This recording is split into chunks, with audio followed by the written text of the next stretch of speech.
Okay, good morning, everyone. Today is Tuesday, February 7th, 2017. It is approximately 9 a.m. and call the meeting to order. Please call the roll or whatever you do.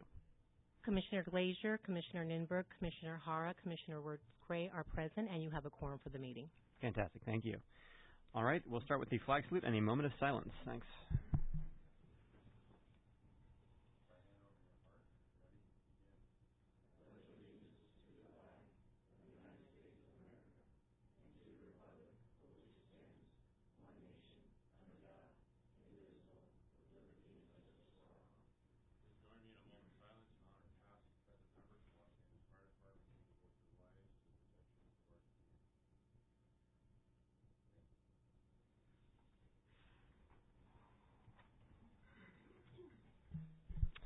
Okay, we'll go with commission comments.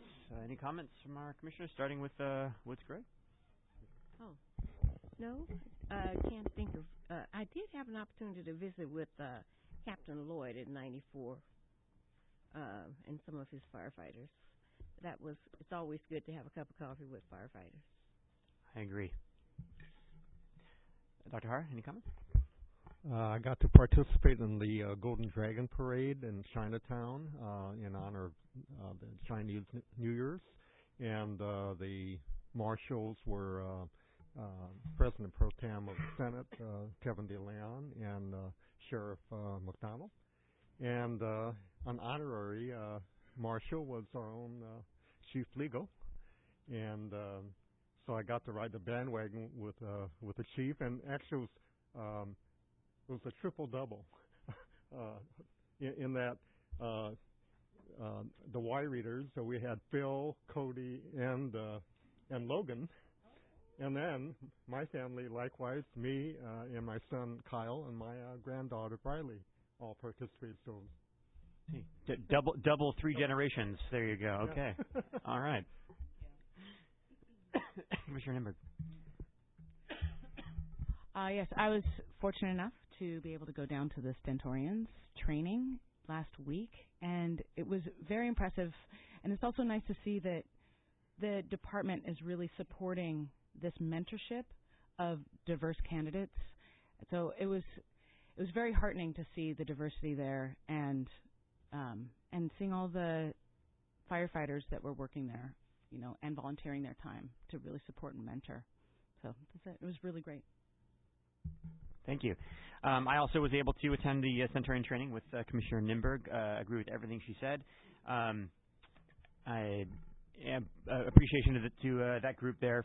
They really take all comers there to come and start to learn about what the process is of becoming a firefighter paramedic, or firefighter paramedic. They had folks who were just kind of off the street of, hey, what's this all about, up through people who were actually in the process, and even folks who were now on the job, but because we have such strict rules by law about how firefighters they can't start before the workday and they can't stay after the workday, which historically was the way that they would get caught up and gain skills. This Stentorians Center now offers them an opportunity to go and actually participate as instructors, but also to work on skills that they maybe want to work on, which I think there's a great symbiotic relationship that I think can continue to develop there, and it's something we should be letting our probationary firefighters know, is that this is an opportunity, whether it's with Stentorians or even with the Women in the Fire Service and one of their training centers, great opportunity to get current members involved. It's helpful for them, and it's helpful for the folks who are coming in. So I see that as a great way to give our probationary members an opportunity to do some additional training on a volunteer basis that is within the bounds of the law. Also, I had a great ride out with Fire Station 102s. They have a great crew there, and appreciate their hospitality. That's all I got. Report to the Fire Chief. Thank you, Commissioner. On 4 different dates, January 10th, 18th, 19th, and 31st, we had all chiefs meetings in each of our bureaus. We decided to try a different format. In the past, we had all our chiefs at one time at Hodgkins, which is about 100. We wanted to do something a little bit different to facilitate more dialogue, and we think we accomplished that. We're going to do a email survey evaluate the results, but we had a lot of good conversations about a lot of department initiatives and projects. January 21st, I was proud to attend City Council to recognize a group of LAFD firefighters and one LA County firefighter who went to Israel late last year when they had the wildfires. And it's a great group of people. We hope to bring them before this group at a later commission meeting to recognize their efforts. And we want to mentor and help train that group. And we were not aware that they had existed until late last year, but I do see tremendous potential for them to do great things. January 24th, 6th, and 27th, I attended Metro Fire Communications and held lineups, 6 different lineups for all the dispatchers to talk about our new innovation grant proposal that was recently approved by the Innovation Commission. They have funded 2 nurse practitioners or physician assistants to be at Metro Fire Communications so we can reduce the number of low-level EMS calls.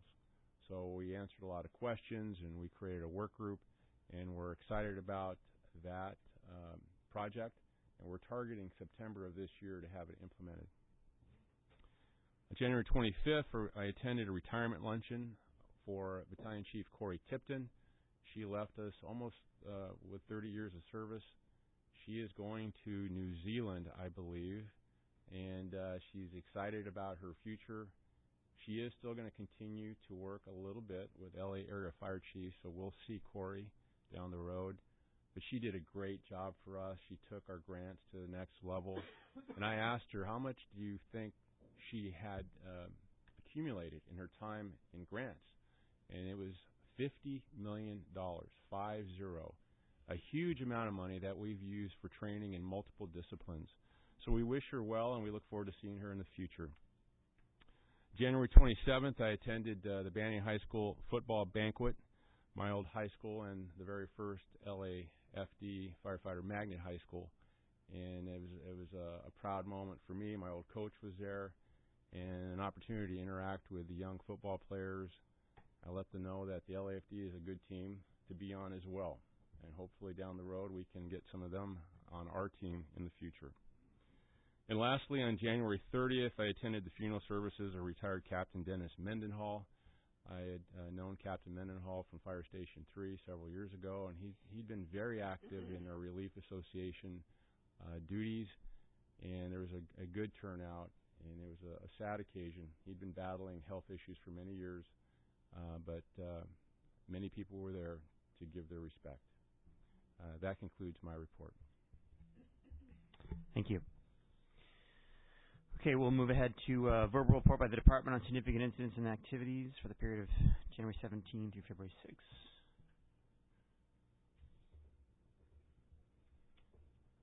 Good morning, Commissioners.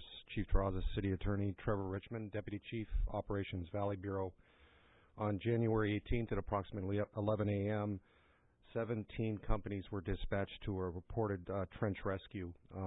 First arriving companies found that a wall had fallen on a worker that had been working in the dugout footing. Using equipment from our USAR rig, they were able to extricate him and get him transported to the hospital.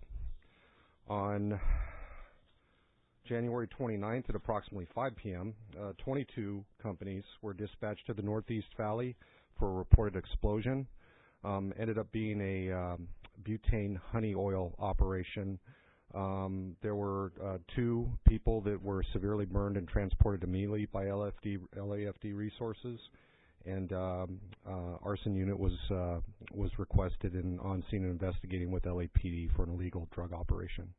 That concludes my report. Any questions? Thank you. Yeah, we do have a public comment on this item. Well, actually, do we have any other let's finish. Go ahead, our Bureau Chief Staff, and then we'll move to comment. Good morning, Commissioners. Chief Terrazas, Mr. Rappish. Deputy Chief Charles Butler, Operations West Bureau. I'm going to report on 2 ongoing issues that are impacting West Bureau right now. The first is related to recent rain activity. Since about early January, as the frequency and duration of storms has increased, we've started to see some problems in our hillside communities, rock slides, debris flows, trees down, that type of thing. The most significant incident occurred on January 30th, about 17:30 hours, up on Laurel View, the 8100 block of Laurel View Drive in Fire Station 41's district up in the Hollywood Hills. A significant landslide occurred, completely covering one automobile on Laurel View Drive, bringing down 3 power poles in the area, and the slide literally came to the front door of 2 residences and blocked access to a third. The department responded with 7 fire companies, 2 specialized USAR urban search and rescue companies, several rescue ambulances, a battalion command team, Command 22, as well as 1 EMS captain, 2 helicopters. Department activities included evacuating the impacted structures and cordoning off the area. Several people were sheltered in place that were away from the slide area, but were limited in their access and egress from the area. To ensure that we ruled out the possibility of anyone being underneath the landslide, we brought in 2 of our canine search teams who did a thorough search of the area and ruled out any possible victims in the area. The second issue involves the ongoing protests at LAX. Since about January 29th, as a result of an executive order dealing with immigration issues, there have been ongoing daily protests at LAX. The most significant protests occurred on Saturday, January 29th, when approximately 4,000 protesters gathered in the central terminal area at LAX. Although mostly peaceful, they did block access to several of the terminals, and they blocked traffic on Century Boulevard, Sepulveda, and gridlocking the 105 freeway. Due to our limited access to the terminals, we had to bring in a number of department resources. We brought in a task force, 2 fire companies, 6 ambulances, along with a battalion command team and 1 EMS commander to assist LA World Airports PD and LAPD with management of the event. As I said, this has been ongoing. Since the 29th, the protests have diminished somewhat. It kind of bottomed out with 10 to 20 protesters midweek. That was during the rain, and it was midweek. We did climb back up to around 250 protesters this weekend. So it's something that Battalion 4 is continuing to monitor, and we will be engaging as needed. That concludes my report, unless there's any questions. Thank you. Anybody else? He's in the next item. Okay, at this point we'll take public comment on item 2B, calling Patrick Butler, Vice President of Chief Officers Association.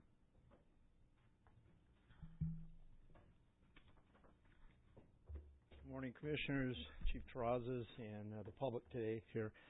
Patrick Butler, Vice President, Chief Officers Association. Normally, a item on the agenda we normally don't speak on, but it's really important to also recognize the positive work of everybody, the deputy chiefs and the members that work below them. The department puts forth a lot of effort into goal number 1, which is public safety and emergency services. And I know the fire chief has made that a priority, and it's really important that we recognize the work of the folks out there. Not only their physical ability to do the job, their mental capacity to troubleshoot, but also it takes an emotional toll on them. So it's great to recognize them. Also, a lot of these chief officers do operate without emergency incident technician, which is a position that's really important for us to maintain command and control, and also a position that provides upward mobility to a lot of members of the organization. But really what I want to really focus on today is Chief Terrazas and instilling his leadership values into Chief Castro. Chief Castro soon will be retiring from the organization after 40 years, and what we'd like to say from the Chief Officers Association, that Chief Castro has definitely lived by the motto of the organization and supported the goals of the organization. He's going to leave behind a tremendous legacy. He's really one of those individuals that we consider a legend, and history is going to be kind when they look back at the impact that both Chief Terrazas and Chief Castro had on the organization in terms of emergency services. Really the number one thing out there that really matters to the folks in the field. But we're especially pleased to know that Chief Poyer will be taking over the helm. Chief Poyer is an individual who has the qualities to drive this organization forward. He has the credibility, the competence, and the character to ensure that emergency services maintains the top priority in the organization. With that, I just want to thank everybody in the field for their hard work and thank Chief Castro for his leadership in this organization of over 40 years. So, Chief, thank you very much. Right on time. Thank you. Okay, let's move to item 2C, item by the medical director. Sorry, verbal report by the medical director. Good morning, everybody. Dr. Mark Eckstein, EMS Bureau Commander. Significant EMS incident since our last meeting. On February 1st, incident 496 and 44's first in, there was a multiple casualty incident with 4 victims struck by an automobile and 44's first in. 5 rescue ambulances, 3 fire companies, 2 EMS captains, and battalion. A total of 4 patients transported, 3 of whom were critical. Also on February 4th and 38's first in, there was physical rescue traffic on Anaheim Street, resulting in extrication required of 2 patients, one of whom tragically expired from their injuries shortly after arrival at the hospital. Also on February 4th, a very high-profile traffic accident occurred on the 101 freeway, 101 at Barham, and 76 was first in about 7:20 p.m. Apparently a van came off the overpass, plunging down to the freeway below, striking another automobile, landing upside down with an extended extrication. Tragically, 2 people were pronounced deceased on scene, and 2 other critical patients were transported. And then, on a positive note, underscoring really what the organization is all about, and the chain of command being chain of survival, being strong. On January 30th, there was a 29-year-old gentleman jogging in a park in the San Fernando Valley area, 102's first in North Hollywood. Witnesses saw him go down with the agonal breathing. 911 was called. Immediate dispatch for a cardiac arrest was processed. Our dispatcher did an outstanding job recognizing the agonal breathing was indeed a cardiac arrest. He provided dispatcher-assisted CPR instructions for chest compressions only. Engine and Rescue 102 got there expeditiously, provided both basic and advanced life support, and they were able to restore pulses on scene, and the patient actually began breathing on scene, a 29-year-old gentleman. So it was an outstanding save to each link in the chain of survival being strong, and outstanding care provided from dispatch on through to our basic and advanced life support units. That concludes my report. Thank you. Very good. Thank you. All right. We have a presentation this morning. Good morning. My name is Daniel Curry. I'm the Public Information Officer for the Los Angeles Fire Department. I'd like to talk about an incident that occurred on August 11th, 2016 at 13:20 hours in the 800 block of South Hill Street. And this was really a routine incident responding to an injured worker with one caveat. This was a crane operator, and he was 270 feet up a crane. We're going to see a short video right now. Okay, so just so you know what they're going to do, John, they're going to pick him up.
At this time, I'd like to call up Firefighter 3 Paramedic Jordan Purrington, Firefighter 3 Paramedic Terry Tuzzolino, Firefighter 3 Stephen Heiserman, all from Task Force 10 that went aloft to the crane, and Firefighter 3 paramedic Christopher Justice from Air Operations. If you could all stand over here. And I'm also calling up to the podium Chief Al Poyer, who was the incident commander of this incident. Good morning, Al Poyer. I'm a battalion chief here in the Emergency Operations Office. Most of you know me from working up here at headquarters. On this particular day, I was working in the field. I had the honor of serving with these gentlemen that you see here. As you saw in the video, a traditional rescue call, and we recognized that we had a man that suffered an injury on the top of a 270-foot crane in the downtown region. Resources from all around the downtown region, including members from Task Force 10, Fire Station 10, Fire Station 3, and our Air Operations Division responded. Under the guidance of Battalion Chief Pete Benich and our helicopter operations, coordinating that operation, and as the IC, I had Battalion Chief Tim Kelly from the Hollywood area came in as our Urban Search and Rescue Group Supervisor. The members from TENS quickly ascended the crane and assessed the patient, assessed the situation, and started to develop a plan with members from Fire Station 3 and from our Urban Search and Rescue assets there. They had a couple of operations. They could have done a hoist rescue with our lowering operation with our ropes and our rope systems that all of our members are trained in, but this is a highly technical operation, and they developed a backup plan to utilize the hoist from the helicopter. In the best interest of the patient and getting the patient care as quickly as we could, we determined that a hoist operation was going to be the most effective, and that's what you saw in the video. One of the things I want to point out is that 95% of the fire departments in this country do not have the resources or the capability to perform this kind of rescue. We're really blessed in this city to have members who, number one, can accomplish this, but to have the tools and equipment and the capability to do this. It's a highly technical, very dangerous operation. The members here displayed tremendous courage, compassion, and professionalism in handling this call. Any mistake that you make 270 feet in the air can have disastrous consequences. Yet, somehow, you see they made it look like a walk in the park, and they do this on a regular basis. And you heard Chief Richmond talk about a rescue in Sherman Oaks in the month of January.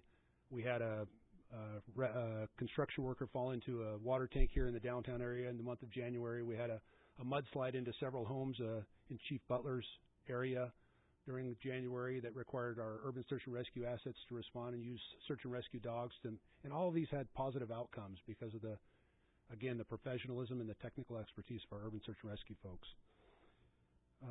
We're certainly proud of what they do. And on behalf of the fire chief and on behalf of the Emergency Operations Office, we want to convey our admiration, appreciation, and respect for the good work that they do and say congratulations on another job well done.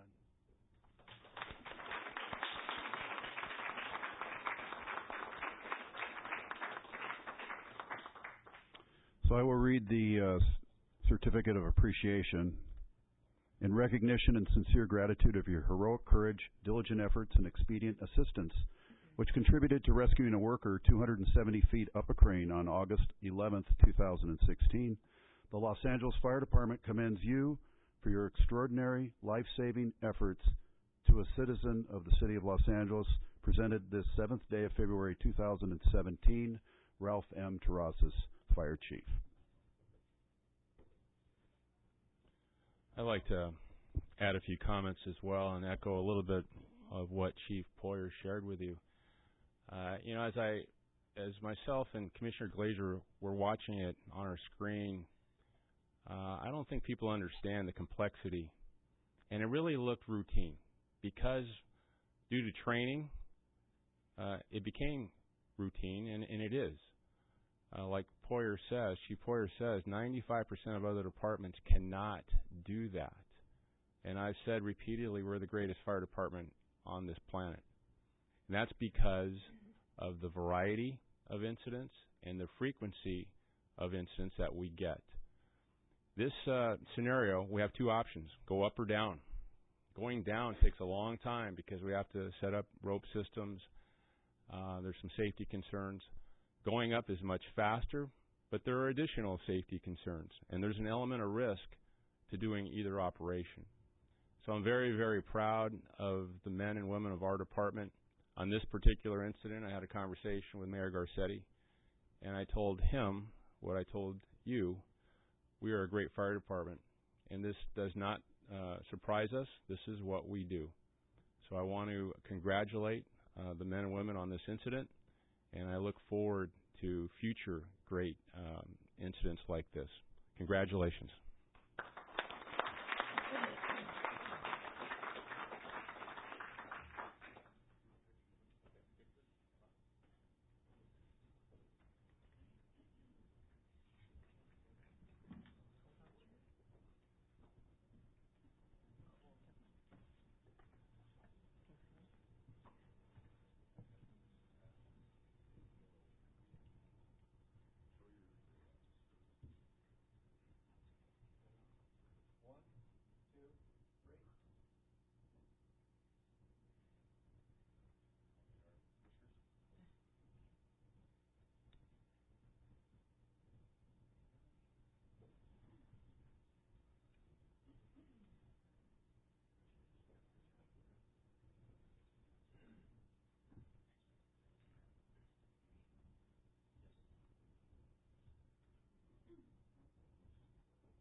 Okay, thank you, everyone. Moving ahead with our consent agenda item, we actually have public comment on item 4A, so why don't we go ahead and take the public comment, and then we will go ahead and vote on the consent calendar. Sorry, yes, thank you. Calling up Patrick Butler, Vice President of Chief Officers Association. Good morning, Commissioners. Chief Terrazas, Patrick Butler, Vice President, Chief Officers Association. Item 4A, it's the report due for the Commission on projects that are out there for us. One of the projects I just kind of want to move to your attention is the standards of cover. It's coming forward as a verbal report at the end of February, and we'd just like to be able to have some additional input on it and really talk about the value of the coverage, the emergency incident technicians as a portion of the overall coverage.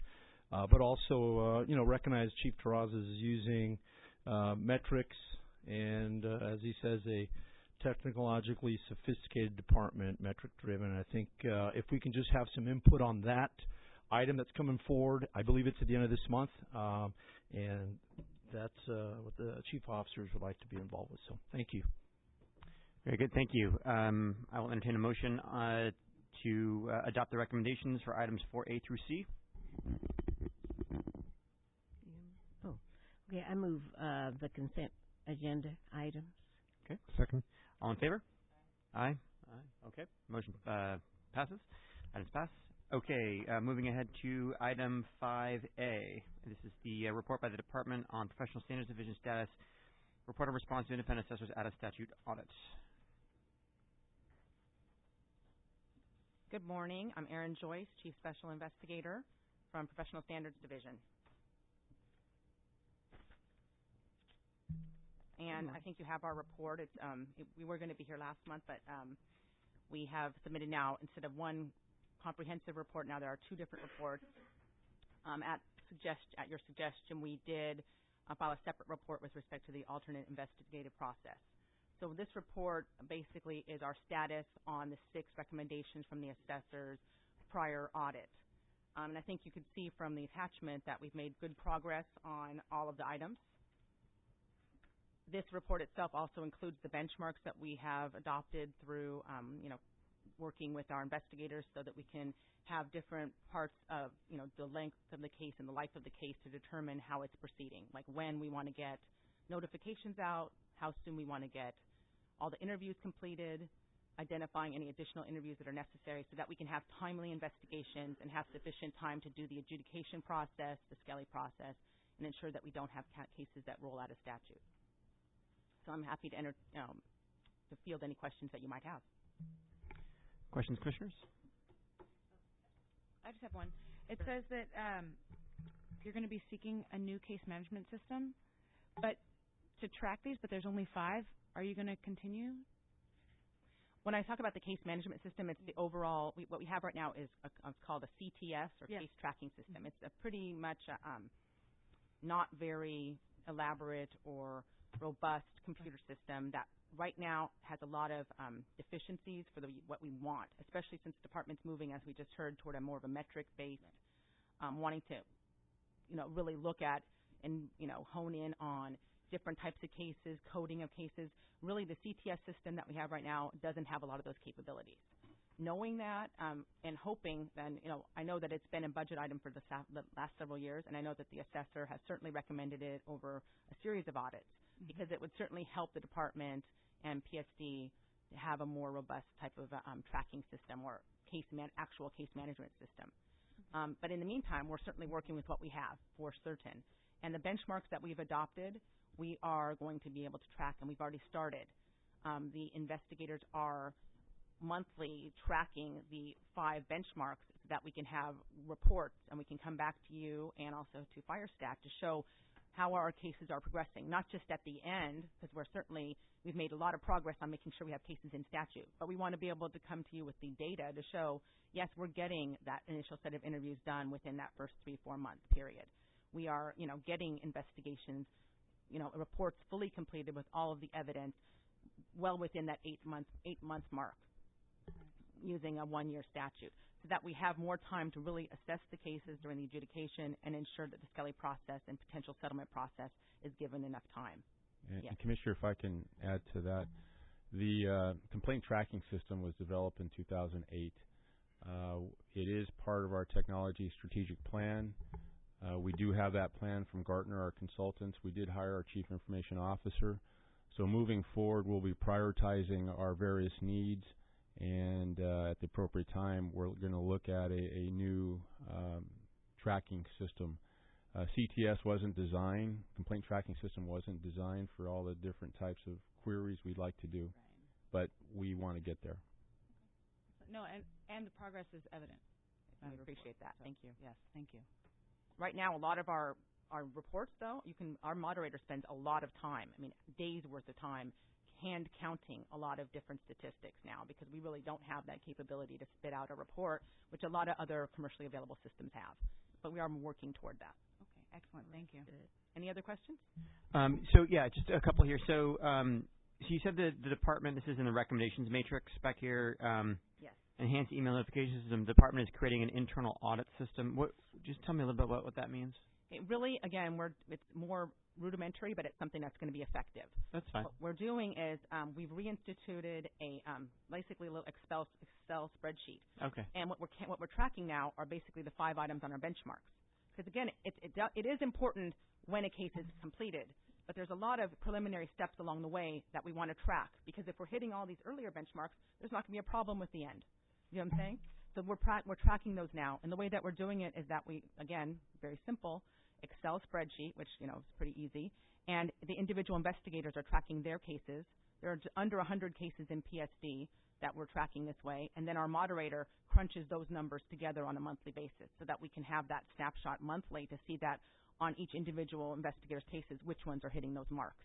Okay, so I think what I hear you saying is that the internal audit system is this benchmarks tracking that you're talking about. Tracking the 5 benchmarks, that's the internal audit system that you are referring to in the matrix. Yes. Is that correct? Yes, and there's one other thing I can say that we're doing more proactively now. The automatic email notification system comes through CTS, and at certain timelines during the case, before the statute of limitations time passes, it'll say, this case is 150 days from statute. This case is 90 days from statute, or whatever it is. So the commanders get those emails. We're not just ignoring those emails. Those emails are being responded to by pulling up the file, checking the comment section, because the comment section of CTS is being used as the cron log now. So all of the significant developments in the case are supposed to be tracked in in that comment section. It's very easy to use, but again, something that wasn't being routinely used by all of the investigators before. It is now, because each time those emails are generated, it prompts us to go in and take a look at the comment section and then basically get a snapshot of where the case is, and it might prompt an email to the investigator saying, where are we on this case, especially if the comment section isn't being completed. So I think that is also helping a lot, too. Okay. Sounds like it. Okay. The section on recommendation number 2, create a training curriculum, ensure all members who conduct investigations are trained. So I understand you are working on this. I think this is something that I'm interested in getting a follow-up on at some point at a time of your choosing, which you can let me know. I think historically, captains and the skill of our investigators, particularly our sworn members who are not starting out as investigators, they don't come from a law enforcement background, can present challenges for us. So I am interested to hear, as you determine those needs, what the training curriculum is that you come up with there. So I guess question 1 is, when do you think you might arrive at a place where you have something to kind of report back on, these are the needs we've determined, and this is the training we're going to provide? Well, one of the things that we have succeeded in doing is we're embedding PSD investigators that are trained investigators in each of the bureaus. Mm-hmm. And what they're doing is they're actually working with the sub-moderators, working with the investigators out in the field on those field cases, and they're providing basically one-on-one coaching on those cases. So that is some level of training. It's not a formalized curriculum now, but we've already found that across different bureaus, it's not like it's one size fits all. So we're really trying to identify what is needed in each of the different bureaus so we can identify what kind of training should be targeted for each of the bureaus. And that's going to take a little bit of more time. We're just working on that now. Already, because we have already developed a pretty long relationship with South Bureau, our PSD investigators there have really made a huge difference in getting those cases through. And so now I think we're better suited to identify what that curriculum is going to be so that we can start rolling it out. All of which makes sense. My question is just, when do you think you'll arrive at a place where you think you have an understanding of what's needed, that we can then hear about what you discover? Because what you wrote here is the department is working to determine the needs of separate bureaus for investigative training, which I fully accept the validity of that as something you need to do. I'm just wondering, when can you let us know what you find out and what the ongoing response is going to be to that? Is that something you could do in 90 days, in 120 days, or what do you think is the schedule for sort of figuring that out? I think we can certainly come back to you within 90 days with a report of where we are on that process, because I think really undertaking, this type of training, not just for field cases, but basically across the board, so all of our captains and other officers are trained. I think that's something that's a very ambitious goal, but it's certainly one that PSD has undertaken. So how about if we come back to you within 90 days with a report? That'll be not a done deal, but something. Yeah, if you want to give us a progress report, that's totally fine. Again, I'm asking you to give me the timeline on this. I'm not telling you what the timeline is. I understand you've got to work through this. If you want to come back in 4 months and say, this is what we've determined and this is how we're going to be undertaking our effort to ensure that we have quality investigations going, that's fine with me. I'm just asking you to tell me what the timeline is. So you're telling me 90 days? I think we'll say within 90 days we'll have a concrete report to bring back to you. Very good. Okay. And then the last one is on the mediation pilot program. So seems like a really good idea. You've got a targeted completion date for spring of 2017. So tell me a little bit about what that means in spring of 2017 and what else we're working on to get, what's remaining to do to arrive at the kickoff of that. Well, what we're trying to do is develop the pilot program, and we've actually taken some, significant steps along the way. Later this week on Thursday, we're meeting with a group of volunteer mediators who are going through the USC mediation program, so that we can give them the training about our department so that they'll be ready to serve as these volunteer mediators for some cases that we've already identified that are potential, test cases to see how this is going to work. Again, we're looking to launch the pilot program this spring. We need to also meet with the unions to make sure that this is something that, we want something that is going to be helpful not just for the department but also for the members, because that's the only way mediation works. It's by agreement. Right now we're not fully on board with that, but that's where we're headed. So we're going to do the training this Thursday. Again, mediation is all by agreement, so as long as we can come up with, test cases that the parties are willing to go to mediation on. We've already identified basically the criteria of the kind of cases we think that should be going to mediation, which right now looks like it's going to be the employee-on-employee type of complaints that are, that are presented in the workplace. And we have some issues there. We're seeking some advice about if it's an EEO potential case, whether or not mediation, if it's possible, does that mean it short-circuits the full investigation? These kind of issues we're still grappling with. That's why we figure if we can get a couple of these mediations off the ground this spring, then because it's a volunteer program with students that are going through the mediation program, and they'll serve as volunteer mediators through USC at no cost either to the members or to the department, which is great. It's not going to be running during the summer this year, and so we'll be able to use the summer program to assess how these test cases have gone through, and hopefully have some more concrete proposals into the fall to really launch the program. But we already have seemingly identified some cases that would be the test cases for this spring. Okay, so it sounds like you're just optimizing processes right now as far as getting all your questions answered, labor concurrence on moving forward with it, but you expect to have a couple of cases in springtime, so April, May-ish, to actually try this out? Yes, because I think there's a class of 6 different volunteer mediators that are going through that will be trained by us this week. And so they should be ready to be assigned cases. We're not talking a huge number of cases, but if we can have 2 or 3 cases go through this spring, then we can do a lessons learned on those cases, see how they're, see how that progressed, see if we can tighten up the program. And again, this is a program that while a lot of the cases initially might come out of professional standards because they became a complaint, we're hopeful that mediation can be another tool that people can use instead of making a CTS entry.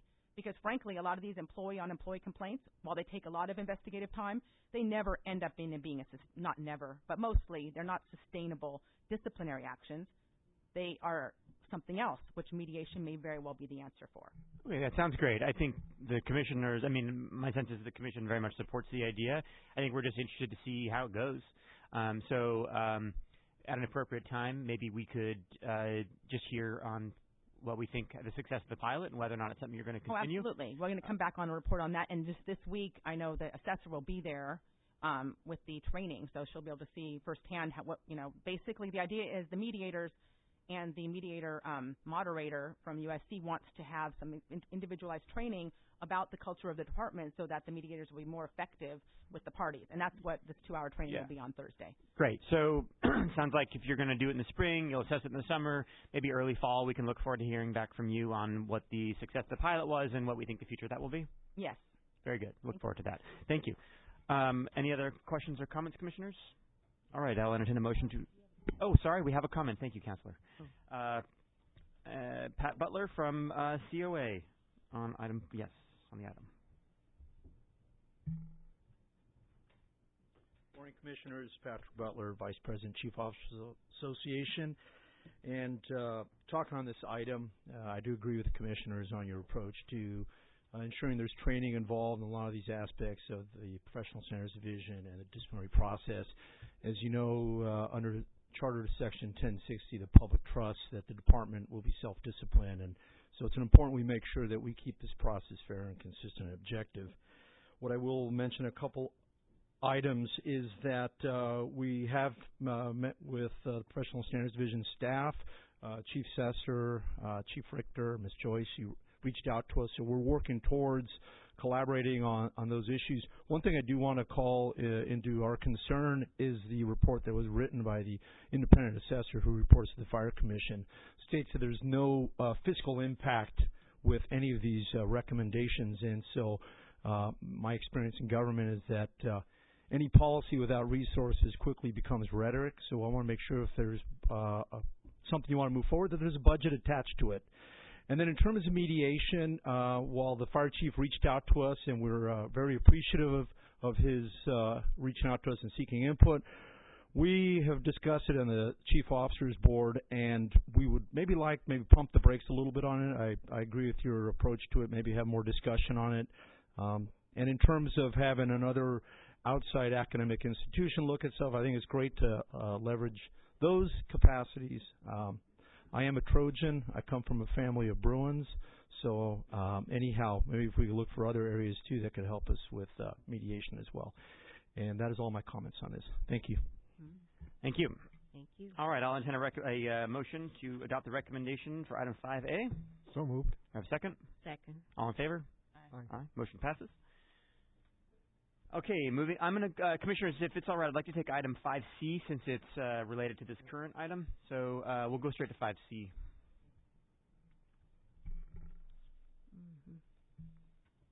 Okay, so this is the standalone report on the alternative investigative process. What this was a response to the assessor's recommendation to formalize the process for cases which might present an actual or potential conflict to be handled by Professional Standards Division and how they're going to proceed.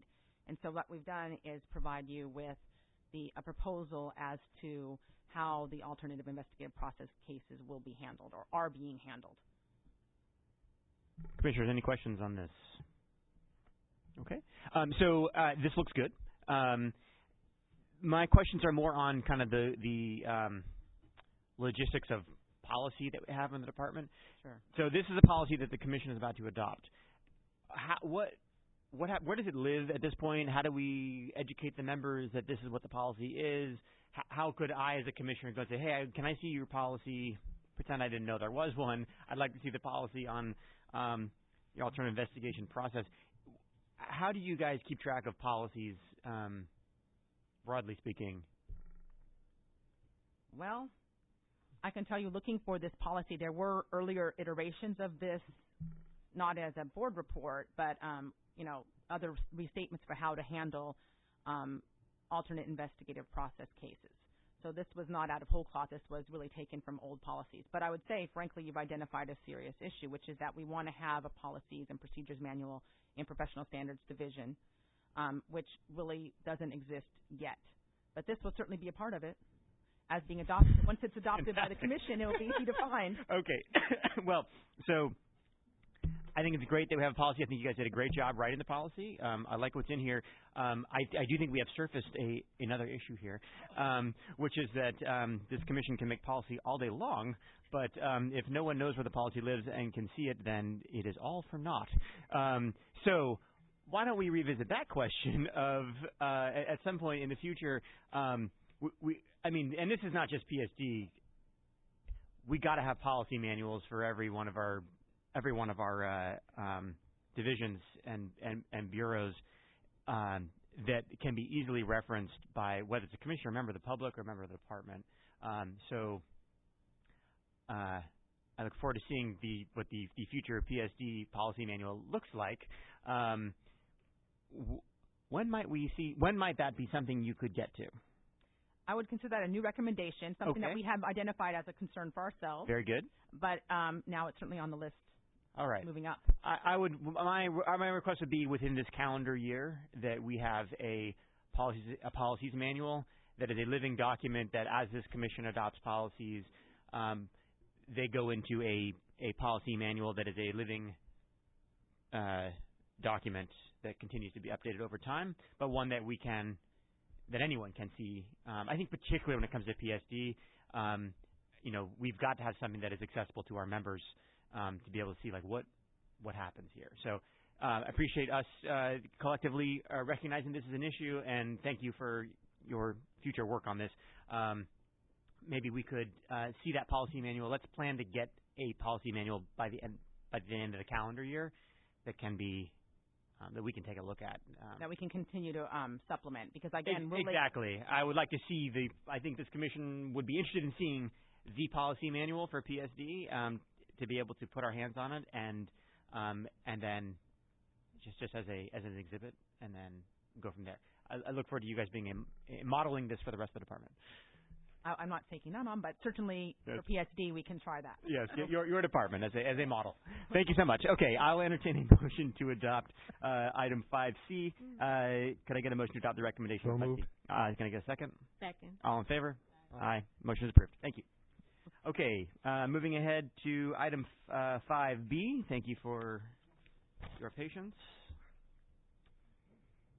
Good morning, Commissioners, Chief Terrazas, Ms. Radfish, and Gomez. I'm Alicia Welch, Battalion Chief, Firefighter Recruitment Section. This morning I'll be providing information in this report from performance in the Firefighter Recruitment Unit from January 1st to December 31st of 2016, including all of our recruitment and youth development activities. As they relate to our recruitment plan and also our strategic plan. There's a lot in the report. As you can see, you all have the report. I think what I'd like to do today is just focus on our top 3 milestones, things that have been different from what we've done in the past in recruitment, beginning with kind of data collection. Being a data-driven, technologically savvy fire department, we started that last year. And we know the contacts that we met last year in recruitment, at recruitment events, were over 2,500.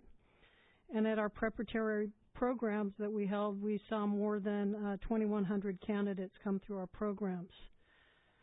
I do want to focus on our top three initiatives, as I mentioned, and I view them to be social media, the work that we've done in social media, the work that we've done in marketing and developing relationships and partnerships that will help us succeed over the long term. And also in this year we used a new firefighter written exam called Firefighter Candidate Assessment. So we'll talk a little bit about that. In terms of social media, we hired a captain to take over that role for us. Captain Nahara is here. And we had some big successes due to his efforts and our other friends in social media in the department. This one here I wanted to highlight. This was, it's called the Destiny video. It's our PSA. Chief Terrazas dedicated some of our recruitment budget to this effort. And because of that budget allocation, we reached more than 1 million people as of December. More than 1 million people watched this this video. Almost 300,000 views. Another thing that we did this past year, it was take over Facebook. Over the long term, we had a Facebook account. It was monitored by the personnel department, and it got a little bit of attention. Since we took it over, we went from about 2,100 followers to where you can see it now. We're in almost 9,000 followers. We started an Instagram account this year, and already just after a few short months with Instagram, we have almost 8,200 followers. And then also Twitter was a new platform that we used this year. And if you look at this tweet, this comes from our first annual girls camp last summer. Chelsea Clinton was in town and tweeted on our girls camp effort to the tune of more than 1,000 likes. So why does this matter? Why would I take the time to highlight these different platforms? Sometimes in recruitment, hopefully not anytime soon, sir, our budget will come up and down. Social media is a way that we can reach our audience, our future candidates, whether young and high school or even lower, and we can communicate with the public, and we can communicate with others who are interested in our fire department. So having these platforms built and having a dedicated staff position that handles social media is very important. And I think based on the data that we've collected this year and the work that we've done, we can show that we're effective with it. One more item that I'd like to address is this Girls Camp video. So we donated, or we dedicated a little bit of money to making some Girls Camp videos. And in the summer, in August, 70 girls attended our first camp. Rick posted, Captain Nahara posted a video on that, and it was viewed more than 29,000 times. So if you take that and you measure it against the number of women on Los Angeles Fire Department, which is less than 3%, we're doing all we can from our position in firefighter recruitment to reach young girls and women out there to make sure that they know there's job opportunities for them in the Los Angeles Fire Department. I'm going to shift now from social media to marketing. I think we had a very successful year in 2016 due to our marketing and partnerships that we developed. We had an unprecedented $350,000 budget last year, and we worked with several partners to make sure that we could use that money to the best of our ability. Our number one partner, and they're here with us today, the Public Safety Division of the Los Angeles City Personnel Department. Quigley Simpson was our marketing firm, Outfront Media, Department of Transportation, Parks and Recreation, LA Sparks, Time Warner Cable, AAA Banner, Facebook, Instagram, Twitter. These are all partners that we've developed over this year. We don't expect that they're going to fall away this year because we're not hiring firefighters or next year. These are ongoing relationships that are going to help us spread the word that there are job opportunities in the Los Angeles Fire Department for everybody, for people of color and for women. Some things we did that were unique last year, radio commercials all over the place on the Wave, Power, Amp, Real, iHeartRadio. Some things in my knowledge that had never been done before, partnership with ESPN and ESPN.com, ESPN Radio. We had podcasts there. Thanks to Peter Sanders, we made a deal with Ladylike on BuzzFeed. We've reached almost 1,800,000 people we reached with that Ladylike video. We had an airing commercial on National Public Radio. We were on Community Corner on iHeartRadio. Our PSA was ran on Time Warner Cable. These are things that I don't know were done in the past. So awareness, constantly planting the seed on every platform we can find. This year I think we were very creative, and we were able to do that. I should also mention we had several featured stories on Telemundo. Core Am made some great videos for us, and MySafe LA is here. They did some great work for us on biographies on our members also.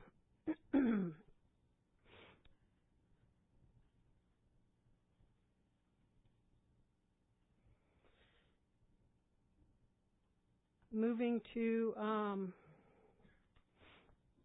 our test, we had a new test, a written exam for firefighters trying to reach the most diverse qualified candidates we could find.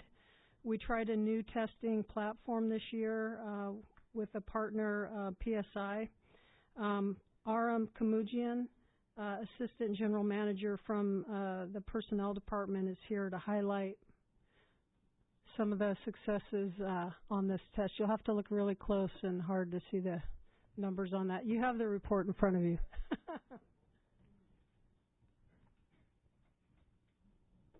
Good morning, Commissioners and Chief. Just wanted to give you an overview of how we fared with the FCA. The test just closed at the end of December. As we had reported to you earlier this year, we actually extended the deadline for filing. It was originally supposed to close in July, but once we got some additional recruitment funding for Chief Welch's team and for the advertising that she was speaking about, we decided to maximize the impact of that money by extending the test date. So we extended it until December. And during that time alone, we increased the applicant pool by an additional 2,650 diverse candidates. I don't mean all the applicants, but just in diversity numbers, that was the increase in that approximately 6-month extension. So it's been a pleasure working with Chief Welch and her team in achieving some of the numbers that I'm going to be talking about. Overall, the applicant pool grew to nearly 10,000. It was specifically 9,545 candidates who submitted city applications. What's significant about that number is that nearly 63% is diverse, which is a remarkable achievement, and equally remarkable is the number of female candidates, comprising 7.66% of the total makeup.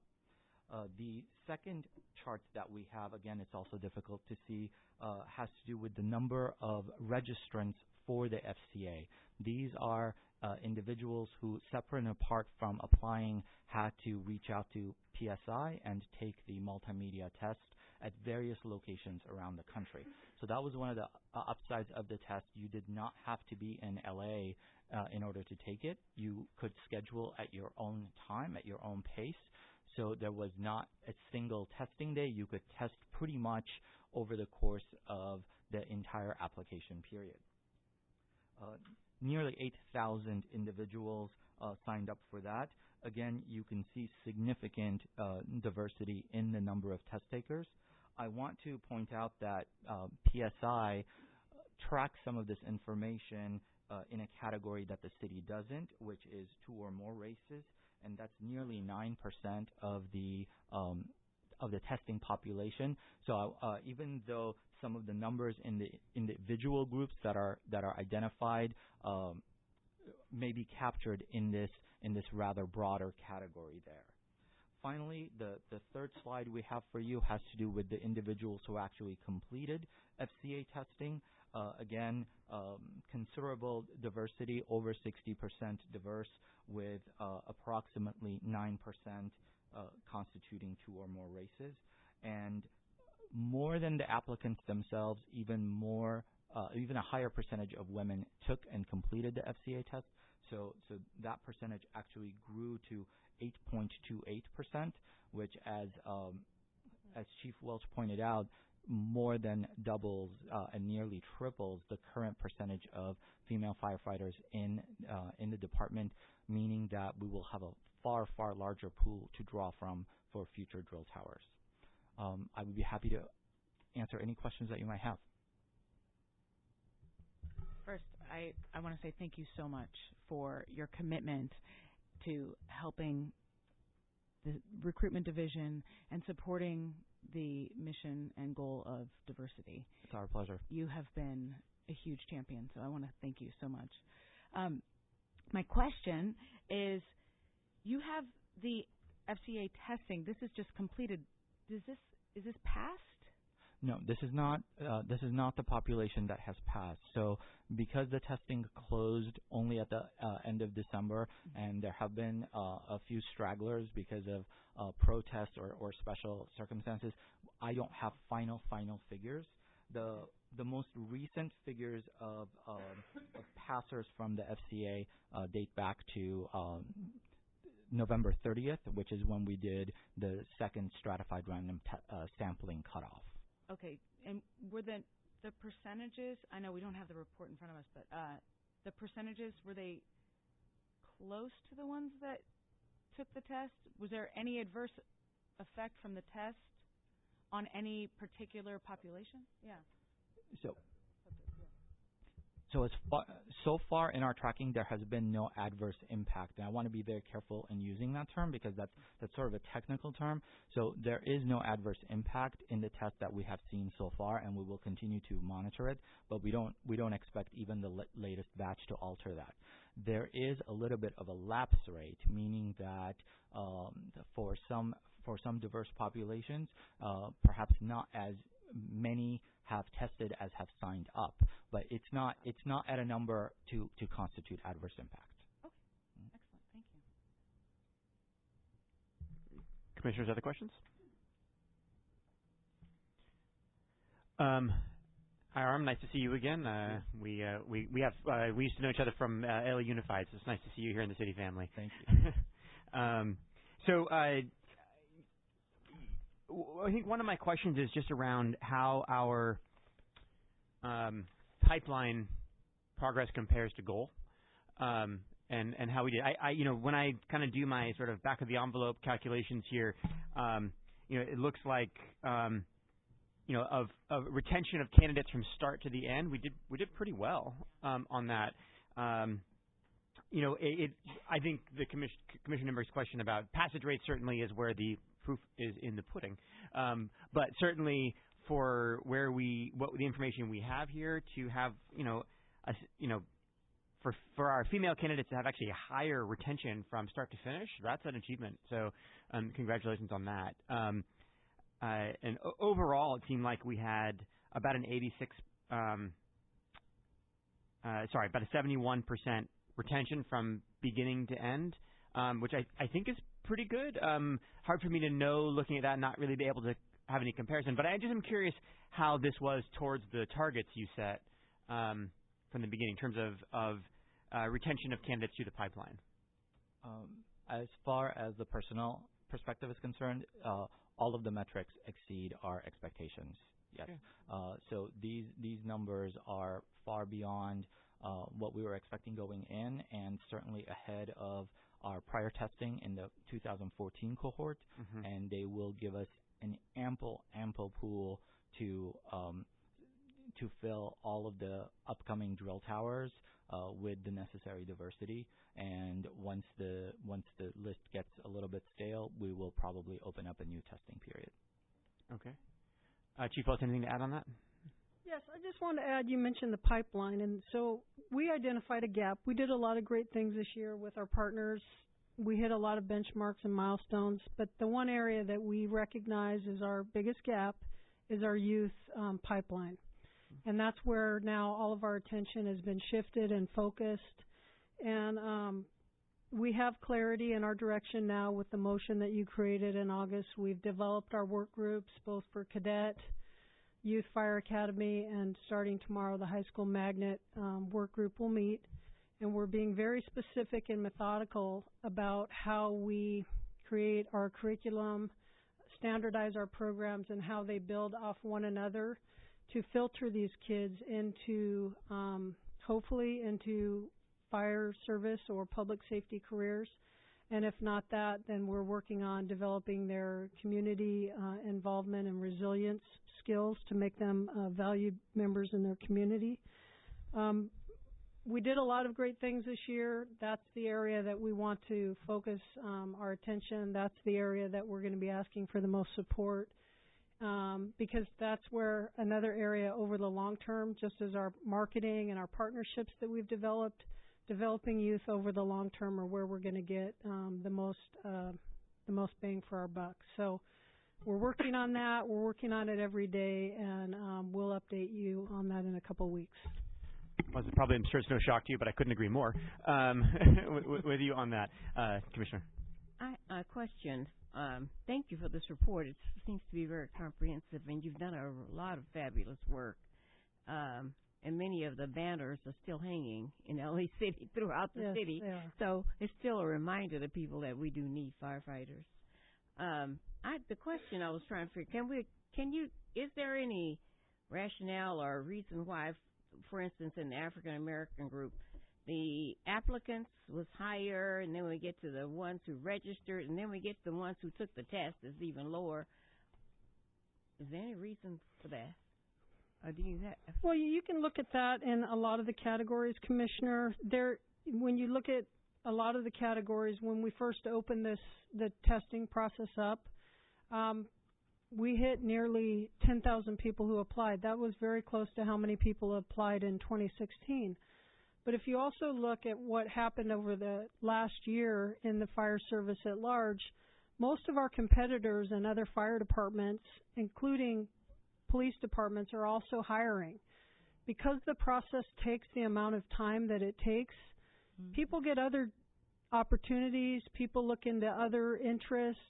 So from what we hear from our phone calls that we make to the candidates, a lot of them have accepted jobs with other departments. A lot of them have moved on for other careers and professions. So that's consistent with kind of the trends that occurred in 2014. It's consistent this year, not only in the African American race, but many of them, the candidates we lose. The process takes a long time. It's very frustrating to us as recruiters. But we are happy and satisfied with the pool of nearly 5,000 that we've been able to keep and retain, and that will continue to prepare for their oral interviews. Okay. Do you think that when we started to charge for the test, did that have any impact on any group? Commissioner, if I can answer your first question first. Okay. So you're absolutely correct. There is a lower percentage of FCA registrants and test takers among the African American applicants than there are applicants. However, as I mentioned before, the FCA has the 2 or more races category. So it's our working hypothesis that we're losing some of the candidates to that group. They're not necessarily falling out, but they're just being captured in a different way than we had expected. There is a little bit of a lapse rate. I will acknowledge that, and we'll be analyzing that once the final figures come in. We already have a meeting with the fire department set up in March to go over the test. So the second question was about the fees. Yes, this was a test that the applicants had to pay in order to take. So that's going to be part of the analysis as well, to see if there was any kind of deterrent effect of applicants selecting themselves out of the process. However, we did at some point midway through the process conduct a survey of folks who had applied but had not yet taken the test in order to see why they were delaying taking the test. And some folks did acknowledge that the payment was a factor, but it was not the leading factor. It came in at third among, I believe, 5 reasons that they were offered from taking. So we do feel that there may be some impact, and we'll look into that. But we also had waivers for those who qualified. It was a pretty high standard to qualify for the waivers, but if somebody did meet the federal poverty levels, they could qualify for waivers. And I believe UFLAC offered some scholarships to various cadets in order to be able to take the exam if they could not afford it. One of the things that we talked about and could not realize this time around, but we will be revisiting should we decide to keep this test, is scholarships that are not need-based and particularly targeted at diverse candidates. Because I did look at the waiver proposal, and it seemed to ask a lot of questions that people may not readily want to reveal at the time that they're applying for it. To me, it was, if people said they needed it, I thought that they should just be able to say they needed it, and we would accept that.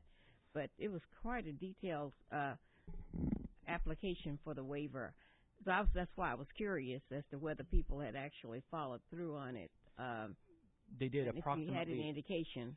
Approximately 100 people got the vouchers for the waiver. Yes. And we had to make it stringent because the vendor only gave us a certain number of vouchers that we could disperse. So we had to have a cutoff in order not to run out of them at the very beginning of the process. Oh, okay.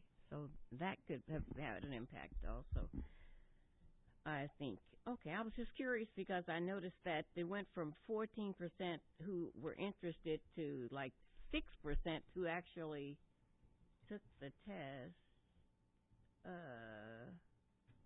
For African American?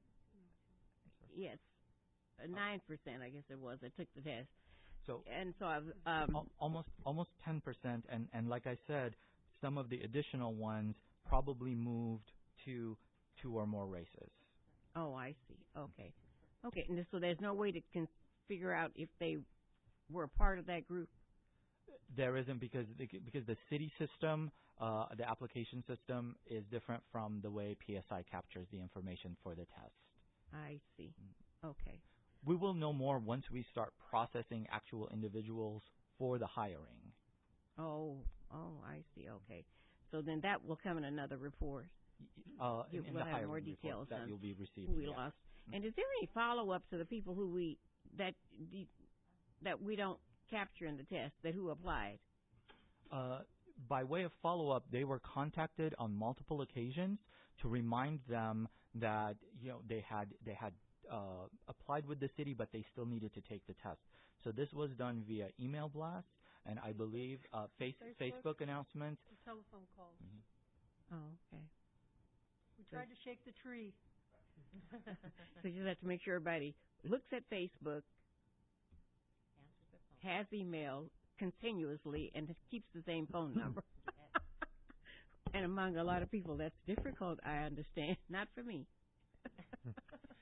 Thank you very much for your work. Commissioner Nimberg, another question? Yeah, just quickly. I do want to say this took tremendous effort to get these numbers, and once again, I think they're outstanding. I just have a question for Aram. When can we get the next when can we get the passage rates for the PSI tests? Either later this month or by mid-March at the latest. Okay, great. We're waiting just for the final stragglers to kind of be resolved, and then we'll be able to run the final numbers. So mid-March? At the latest. Okay, excellent. Thank you so much. I look forward to seeing it.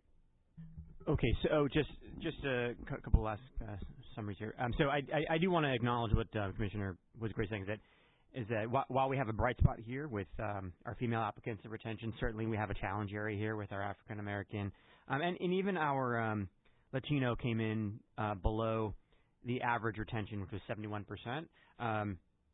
It doesn't take away from the good work you did. I think it's just a point of examination, and I appreciate what you're saying, that you want to dig into those numbers and try to understand what happened there for the future. But I also very much agree with Commissioner Nimberg that overall, I think you guys have done a great job with this. On the have we already started sampling this population to create classes? We have. Yes, we've done two. Two classes. So part of the process that was announced to the candidate pool was that we would be starting to sample while the process was going on. I see. So the very first sample was done actually midway, and it sampled everybody who had applied by the original date of the July cutoff. And then the second sampling was done very recently, and it used a November 30th cutoff. And then we'll probably do a third and larger sample next month, and that will include the entire pool. Got it. So after the passage rate, after the test is certified for everybody, then we'll start sampling the whole pool at that point. Yes, from the very next sample, it will engage the entire pool. Got it. And how long will this list live? Until it grows stale. We don't expect to have any testing until 2018 at the earliest. Okay. So just going back to the youth programs, I think one of the challenges for our department is because we have such space between our tests, what we do is that we lose our expertise because we disperse our recruitment team back out from whence they came. And then when we then get into a pickle, then we pull them back together and try to remember what we did, and then we spend 2 years trying to remember what we did, and then get back to where we are with this after an inordinate amount of work. So I hope that I speak for the commission here, but correct me certainly. Feel free to jump in if I'm speaking out of school, in that the ability to rotate our expertise and keep that expertise by pushing it into our youth programs, that's how we're going to hang on to what we've learned here and make that our pipeline for the future. That is our ongoing recruitment strategy, is a youth program to start talking to youth at age 14 or earlier and hold on to them and mentor them through age 22 or 23. But that is where this expertise and this staff should be moving into. I would hate for us to see, and I certainly will be vigilant as the budgets come in, to see our recruitment team dispersed and have a loss of this. I really hope, and I hope this commission feels the same way, that we hold on to that by rotating our staff into our youth programs as they are going through this very valuable redevelopment and rebuilding. So I look forward to seeing how that goes. Again, thank you to you, thank you to your team, thank you to personnel for all the work on this. And I will entertain a motion. May I have to... I have sorry. a question Please, about yeah. the curriculum. It wasn't really a part of her report, but again, thank you for all the work that you've done. In the curriculum, is there something here that I don't see that deals with diversity? In the youth development curriculum? Yes, Youth Fire Academy. Well, I think there's something in there. The curriculum is here. If you look in there, you'll look at our goals, and the goals have been fairly laid out to us, that 30% of the participants in the youth programs will be girls, little girls. But when you talk about the curriculum, currently the cadet program and the youth fire academies teach from the IPSLE model, which is the same leadership and ethics that comes from the training academy. And there's a lesson in there on diversity. There's difficult conversations in that curriculum. So there's also conflict resolution, but from the very base of what we all know and what we all practice, our mission, vision, core values, those are all within the first lessons of any youth program that these kids come in, regardless of what program they come in. So depending on what program they're involved in, we do hit on our basics, our code of conduct, core values, but diversity comes in at the higher levels with the cadets and the Youth Fire Academy and some of those IPSLE lessons. But it's specifically in the curriculum, not just caught by chance. Oh, it's specifically in there, yes. Okay, that was my interest, because I thought if we start with diversity at this young level, by the time maybe they become firefighters, we'll have some. That would be something that would also assist in some of the issues that we deal with in our fire stations or in other areas. As a teacher, I remember we had to take diversity classes, and I just thought that since we're starting with this youth program, it would be great, because even if they're not firefighters, if we deal with diversity and working with different groups of people and getting along and understanding how we're all so much alike, that it would carry over into the future. Absolutely. And this is probably a subject we can delve further into when we next, I think probably in May, we're going to get a pretty comprehensive report on the youth program. So I think we'll be able to delve even further into some of your curriculum questions at that point, too. Oh, okay. Okay. Thank you, Commissioners. If I could entertain a motion. Oh, wait, sorry. Chief has a comment. Yeah, I'd like to add my congratulations to Chief Welch and RM from Personnel. A little over almost 2.5 years ago, myself and Chief Rideout sat down and sketched out what the overall plan would look like. And then we read various reports, diversity reports, the RAND reports, things like that. And it was key that we had the right person selected to become the battalion chief in recruitment. We put a lot of time and thought into who that selection would be. And obviously we picked the right person. Chief Welch has done an amazing job with the support of Personnel, Wendy Macing, Aram, and many, many others that we can't mention here today. Some of the highlights that I wanted to point out is that in terms of gender diversity, like in the youth academies and high school magnet programs, we push 50% female. So we are truly cultivating our future firefighters through these youth programs. As you heard with the statistics, we've developed a better system to get higher caliber population of firefighter applicants. And what hasn't been said is that we're SRS. We're sampling from those people that passed the test. As compared to 2014, we sampled from people who registered so they could take the test. So there's a big difference. I'm starting to see the increase in that caliber with the files that I review, and from those files we make job offers. The last few weeks have been all outstanding. So I usually get between 10 to 15 files a week, and all are outstanding. So I think it's working. I think this is evidence of a collaborative effort by many, many people. The marketing strategy, Chief Welch, was great. The PSA that we created, Channel 7 aired it. A lot of people to thank, and I want to recognize your efforts, RM and Personnel, Chief Rideout. The team did a great job, and we can look forward to having some great, outstanding candidates in the future. Very good. Thank you. All right, Commissioners, I'll entertain a motion to adopt the recommendation for item 5B. I'll do so. Again, I just want to concur with the rest of the Commission. This is a fabulous report, and I really congratulate the great work that Chief Welch has done. And coming from, a career with Kaiser Permanente, which has a commitment to diversity and inclusion, and now being at the Charles Drew University, which likewise has a commitment to diversity and inclusion, I see in all the work that Chief Welch has done a similar commitment. And so once again, I'm going to try to get Kaiser Permanente to help you, in your efforts. We appreciate that. Having said that, I certainly make a motion at this point to receive and file this report. Very good. Can I get a second? Second. All in favor? Aye. Aye. Very much. Thank you very much. The item passes. Okay. We have no public comment. At this point, I'd like to entertain a motion to adjourn, but I'd like to today adjourn in memory of Captain 2 David Moorman, who tragically suffered a medical emergency while off duty at his home. On behalf of the Commission Department, I want to extend condolences, thoughts, and prayers to the family, and I'd like to adjourn in his honor. I get a motion to adjourn. So move. Thank you. All in favor? Aye. Motion passes. Thank you. We're adjourned.